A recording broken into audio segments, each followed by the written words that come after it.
Hello viewers, আসসালামু আলাইকুম। Welcome back to my channel. আশা করি ভালো আছেন। আলহামদুলিল্লাহ, আমিও ভালো আছি। আজ শেয়ার করব মুরগির মাংসের রোস্টের রেসিপি। বিয়ে বাড়ির খাবারের কথা মনে পড়লেই প্রথমেই মনে পড়ে মুরগির রোস্টের কথা। ছোটবেলায় বিয়ে বাড়ি আর সেখানে রোস্ট রান্না হবে না আমি চিন্তাই করতে পারতাম না। আর আমার মতো করে কার কার এমন মনে হতো কমেন্টস করে জানাবেন। চলুন কিভাবে খুব সহজেই রাঁধুনির মুরগির রোস্টের মশলা দিয়ে রোস্ট তৈরি করবেন সেটা জেনে নেই। প্রথমেই চুলার ওপর একটি হাঁড়ি বসিয়ে দিয়ে তাতে দিলাম হাফ কাপ সয়াবিন তেল। আর তাতে এখন ভেজে নেব মুরগির মাংসের পিসগুলো। আজ আমি 8 পিস রোস্ট রান্না করব। সাধারণত রোস্টের পিসগুলো যেই সাইজের হয়ে থাকে আমি তেমন সাইজেরই নিয়েছি। আর সামান্য কিছু লবণ মাখিয়ে মুরগির পিসগুলোকে 20 মিনিট রেস্টে রেখে এখন ভেজে নিচ্ছি। উভয় পাশেই লাল করে ভেজে নিয়েছি। এভাবে বাকি পিসগুলো আমি ভেজে নিয়েছি। এবার ওই একই তেলে দিয়ে দিচ্ছি 5টি এলাচ, 3 টুকরো দারুচিনি, 5টি লং, 2টি তেজপাতা। এখন সব মশলাগুলো ভেজে নিব।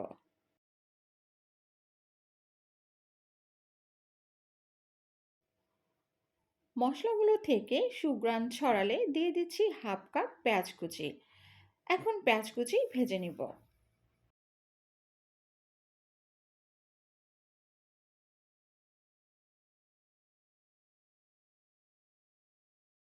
পেঁয়াজের রং পাল্টালে দিয়ে দিচ্ছি সামান্য পানি।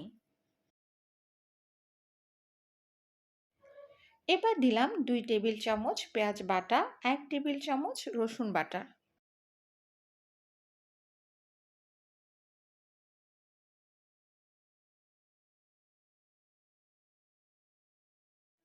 দুই টেবিল চামচ আদা বাটা, 1 টেবিল চামচ বাদাম বাটা, 1 টেবিল চামচ টমেটো সস।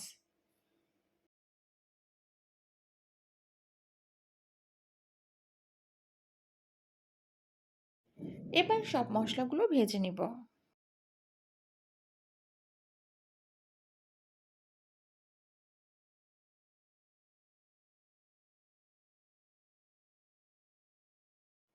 এবার দিলাম 1/4 কাপ টক দই।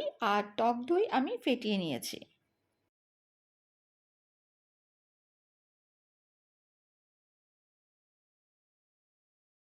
আর এই পর্যায়ে দিয়ে দিলাম রাঁধুনির রেডিমিক্স রোস্ট মশলা।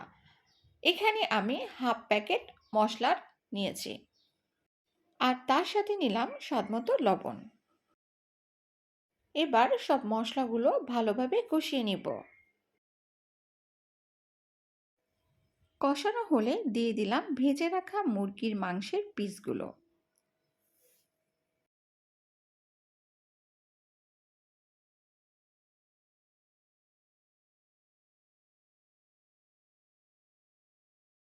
এবার দিলাম 1 কাপ গরুর দুধ।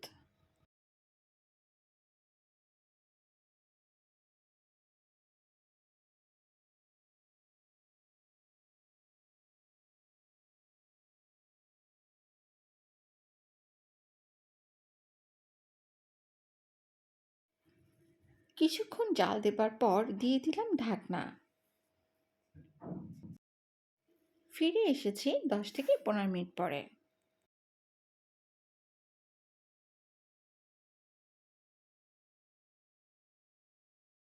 এবার দিলাম 5 থেকে 6টি আস্ত কাঁচামরিচ এবং 1 টেবিল চামচ ঘি এবং পরিমাণ মতো ব্রেস্তা।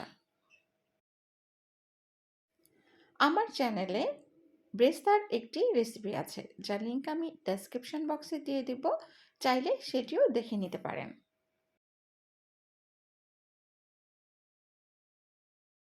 আরও কিছুক্ষণ জাল দিয়ে গ্যাস থেকে নামিয়ে এবার আমি আপনাদের পরিবেশন করে দেখাচ্ছি।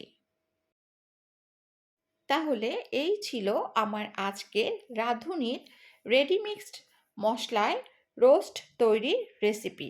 আশা করি রেসিপিটি আপনাদের ভালো লেগেছে। আর রেসিপিটি ভালো লাগলে চ্যানেলটি সাবস্ক্রাইব করে রাখতে পারেন।